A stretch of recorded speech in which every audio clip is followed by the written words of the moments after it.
डोसे करण्यासाठी इथे आपण 3 वाट्या तांदूळ भिजत घातला आहे।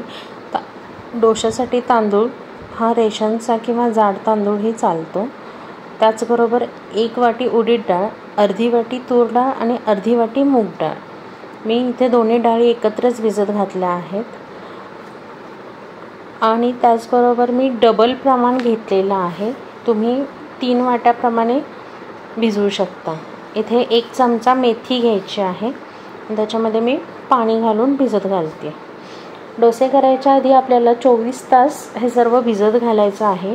त्याच्यानंतर 8-10 तासांनी म्हणजेच सकाळी आदल्या दिवशी सकाळी भिजत घालायचे आणि रात्री आपण हे वाटायला घ्यायचे आहेत। रात्री वाटताना सगळे वाटून एकत्र करायचे आहे।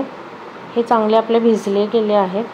फक्त मेथ्या आपल्याला याच्यामध्ये घालायच्या नाही आहेत, मेथ्यांचे पाणी घालायचे आहे।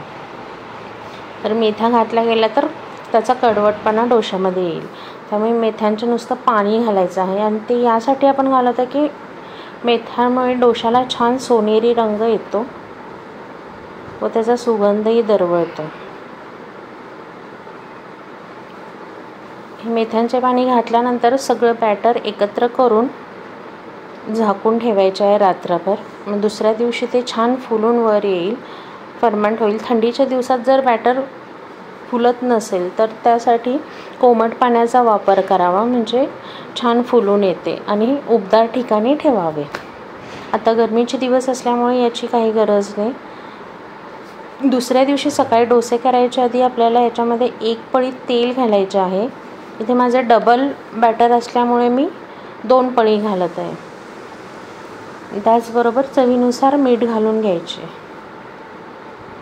मीठ घातल्यानंतर एकजीव करून घ्यायचे आहे। तोपर्यंत तिकडे मी गॅसवर तवा तापत ठेवला आहे। नॉनस्टिकचा तवा घेतला तरी चालेल, म्हणजे तेलाचा कमीत कमी वापर होतो। त्याचबरोबर तव्याला आपल्याला जास्त तेल लावून घ्यायचं नाही आहे, हलकासा ऑइलचा ब्रश फक्त फिरवून घ्यायचा आहे। तवा तापून गॅस बारीक केलेला आहे। आता त्याच्यामध्ये बरोबर 1 पळी आपण बॅटर घालायचे आणि त्याच पळीने गोल फिरवून घ्यायचे। फिरवताना बॅटर हे एकाच दिशेने फिरवायचे, इकडे तिकडे फिरवले तर ते सगळे पळीला चिकटून येते। एकदा बॅटर आपले स्प्रेड झाले की गॅस मोठा करायचा आणि छान गोल्डन होईपर्यंत आपल्याला भाजून घ्यायचं। दुसरी बाजू अशी पलटून घ्यायची। हे बघू शकता तुम्ही, छान गोल्डन कलरने आलेला आहे। तो मेथ्याच्या पाण्याने सुद्धा येतो, त्यामुळे आवर्जून मेथीचे पाणी घालायचे। हे छान भाजून घेतले की आपण भाजी, चटणी, सांबार याबरोबर खाऊ शकतो। जरी अवेलेबल नसेल तरी आपण बॅटर फ्रीजला स्टोअर करू शकतो, चहासोबतही स्नॅक टाईम म्हणून खाऊ शकतो।